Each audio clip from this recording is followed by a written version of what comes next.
tindrem de gasto d'uns 7.000 euros aproximadament i que això dins del conjunt del pla d'ajust és no res. Jo espero que vostè s'hagi equivocat i que al llarg del temps aquests 7.000 euros es convertissin en molts més, per un motiu.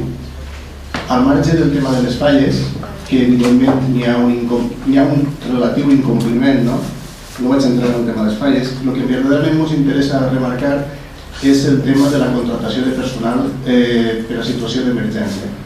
Jo crec que la situació en Carqueixent és lo suficientment delicat com per a que el més aviat possible este Ajuntament traga diners de Vall les Pedres i pugui dedicar-los a contratar personal. I que aquesta bolsa de treball, aquestes bases de la bolsa de treball que vam aprovar fa no res, es puguen posar en marxa.